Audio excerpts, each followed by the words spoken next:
On a Wednesday evening back in February, I caught a flight from Wrangell to Juneau. Then, after a short walk from the airport, I waited for a bus on the Glacier Highway that deposited me in the entrance to the University of Alaska Southeast, where the 2025 Southeast Alaska Farmers Summit would be held. Entrance to the University of Alaska Southeast. Bus stop that I arrived on is right there. And there's a bus stop right here.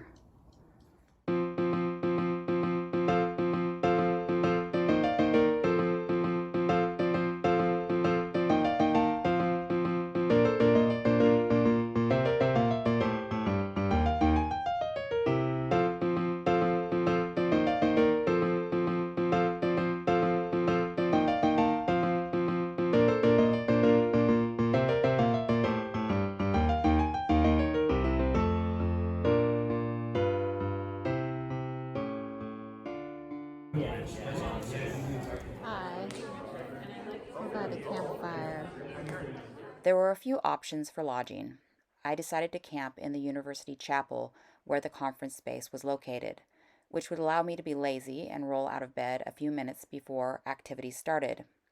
I was ready with a sleeping bag and air pad, but to my happy surprise, they had set up cots in a conference room and there was a shower and laundry, and I had the room all to myself. There was a lot of good information at the conference, but some of it didn't have a direct application on my tiny farm. So, for example, I don't have the material or space to create my own biochar, but it was interesting to learn about this type of soil amendment. Other presentations seemed more relevant to my operation, including information about El Nino and La Nina weather patterns presented by a NOAA meteorologist. In the future, I'd like to dig more deeply into this topic and maybe make some sense out of general weather patterns that I've noticed in Southeast Alaska. Also, because I'm 55 years old, I perked up my ears for the presentation entitled Farm Till You're 80 with registered nurse Claire Geldof. She mentioned the typical Blue Zones guidelines, among other suggestions, and listed some books that I'd like to consider reading in the future. Hearing from different growers in the region is always inspiring. One of the presenters in the section about tribally led agricultural projects was Amy Erfling of Tlingit and Haida. That weekend, during the farm tour, we were able to see the growing space in person, and plants were already popping out of the ground in February. Check out my video about the farm tour that I attended on the Sunday following the conference. One presentation during the conference that pulled me into another world of possibilities was from the growers at Ketchikan Evergreens, which is a hydroponic operation inside a big shipping container that holds walls of salad greens.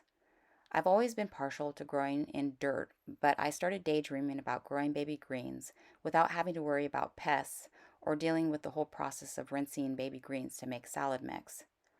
Juneau Greens was another hydroponics operation that we were able to see in person during the farm tour. The other presentations that intrigued me were the ones that listed favorite plant varieties and talked about the business end of operations. This included Root Cellar Farm in Juneau, who listed out their crops and the varieties they grow. They included an overview of results from a garlic and rhubarb growing trial, and they also brought a sample of the freeze-dried rhubarb to show. Rising Tide Farm, also in Juneau, grows flowers, and even though I don't plan to sell flowers, I would like to have more color in the garden and more food for the pollinators, so I was interested in the varieties listed for Southeast Alaska. They also shared general financial information, which was helpful as a comparison to see what a small flower farm can generate compared to my own tiny farm's potential. On the topic of farm business, I attended a presentation by Taylor Mendel, so I wrote down a couple of books that she suggested. Lisa from Juneau Compost gave a presentation on her business strategy, and she covers financial considerations including employees and large equipment purchases that I will never have to consider, but her general advice was invaluable, and I want to periodically revisit these ideas.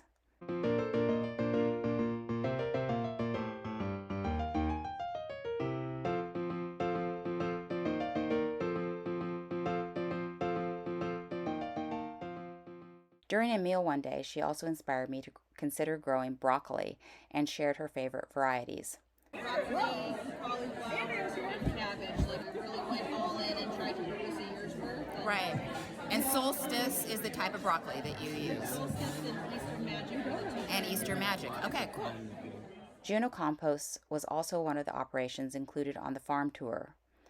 Something else that I learned, I think it was during a post-dinner marketing experience discussion, was from Jen, who lives in Gustavus, and she mentioned that she sells containers to her customers for packaging salad mix, and then they just bring it back each time to get more salad mix. I'm always looking for an alternative to the plastic packaging that I use right now. Some of the most valuable info from the conference came out of the small group discussion and workshop breakout sessions when we could choose a different topic to attend each day. I joined the seed saving workshop with Tom Zimmer of Calypso Farm from Esther, Alaska, and Ed from Ed's Edible Landscaping in Juneau. His place was also included in the farm tour later.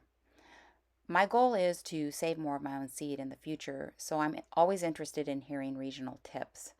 They talked about saving seed from plants like kale, parsnip, and spinach, noting that old seed from parsnip isn't good, but old seed from spinach works fine, and that spinach seed requires both a male and female plant to produce.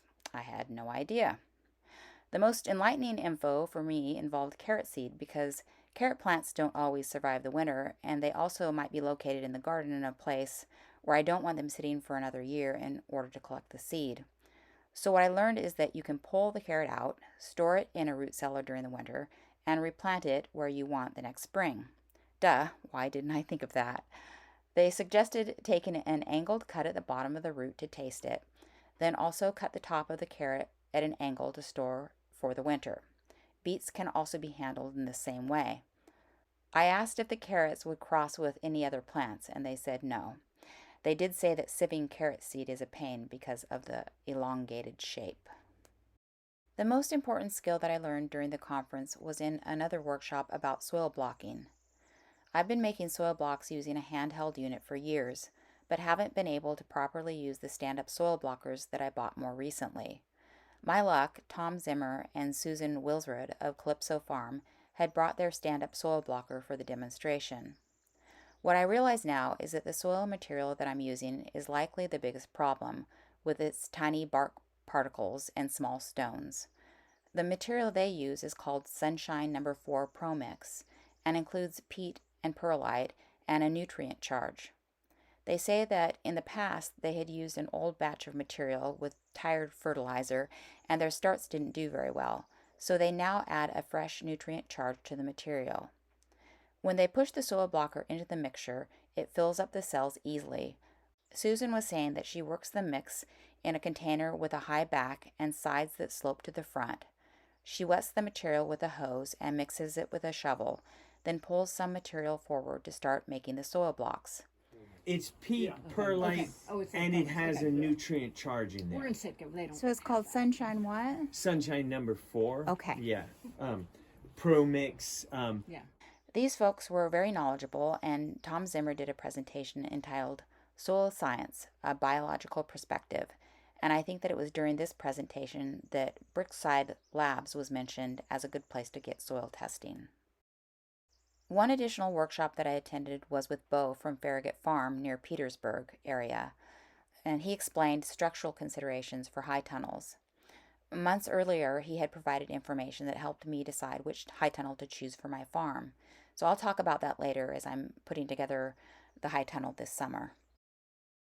During the conference, I had a chance to wander around the campus, look at the different sculptures and totem poles, and I also had a chance to finally make a snowman during the winter. There hadn't been much snow in Wrangell, but there were a few piles of it in Juneau, so that's what I did. He doesn't look very happy. The final presentation at the conference was about growing baby greens, and I submitted a video along with Sally from Four Winds Farm, who has a larger operation and more experience than me. In addition to salad mix, she also sells heads of lettuce, and she said that she's considering discontinuing this option because washing them was always so much of a pain. I've often considered selling lettuce heads, so it was good to hear about her experience in this respect. At the end, we all talked together about what we had gotten out of the conference, and one person read a quote from Robin Wall Kimmerer, and the quote that was read is from the book Braided Sweetgrass. The quote meant a lot to me because my mom, who gave me my first experience gardening, had recently died. This is really why I made my daughters learn to garden, so they would always have a mother to love them long after I am gone.